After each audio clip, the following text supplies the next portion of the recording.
علیکم دوستانو، سمی خان یم او دا وخت زه په الهي په یو کلي کې دیرکټ کې ولاړ یم او موږ سره دا ملګری ناست دی ډاکټر الطاف حسین چې کوم ډبل ګولډ میډلیسټ دی او خیبر میډیکل یونیورسيټۍ پېښور نه دا فارغ دی او دا وخت چې دی نو د آغا خان یونیورسيټۍ ټیسټ هم پاس کړی دی د اف سی پی ایس دپاره په نیرو سرجري کې چې دی نو دی به انشاءالله سپیشلایزیشن کوي او زه ذاتی طور د شکریا ادا کوم چې دی راغلی دی دلته خپل د کلي د خلکو خدمت کوي چونکې د دا سیټ اپ اوس نوی دی او دی لګیا دی محنت کوي او دلته خپل د کلي د خلکو چې دی نو خدمت کوي او یاد دی وي چې دا خپل د کلي اولنی ډاکټر دی او دلته ټیک دا پریکټیشنر شته دی خو لکه ډاکټر نه و او زه د دې جذبې ته سلام کوم چې دی راغلی دلته خپل کلي کې ناست دی او خلکو سره خلکو خدمت کوي.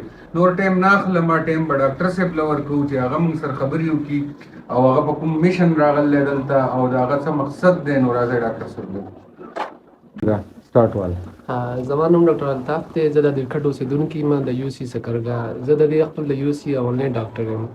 زما په 2018 کې زما ایټا باندې ټیسټ مې کلیئر کړی و د میډیکل والا. نو زما په هغه کې پېښور کې کیمبي ما خپل ایم بی بي ایس کمپلیټ کړ او اوس چې کوم دی زه خپل دې کلي په یو سی سکرګا په دیرکټ کې زه پرې پریکټس کوم چې کوم دی خدمت کوم. ما فیس خو کم ایښی دی فلحال چې دا خلک هغه دي ډېر بیکورډ دي او ان ایجوکیټډ دي. زه یم چې دوی پوهه راشي دوی خپل ټریټمنټ چې کوم دی هغه ښه په طریقې باندې وکړي. زما اوس ریسنټلی په اف سی پی ایس پارټ 1 په سپیشلایزیشن کې آغا خان مې هغه کلیر کړی دی. اوس به زه ځم بیا هلته خپل ټریننګ به سټارټ کوم د پوسټ ګریجویټ نیورو سرجري کې. نو زه به کوشش کوم انشاءالله په من کې یا په ویکند باندې زه به خپل په بیشام په دې علاقو باندې د خلکو به ټایم ورکوم او د دوی به خدمت کوم او د دوی چې کوم دی کوم تکلیفات چې کوم دي نو هغه به زه لر کوم. شفا خو په الله لاس کې ده خو زه سبب به موږ د جوړېږو او نور به انشاءالله به خیر به پکې اچېږي.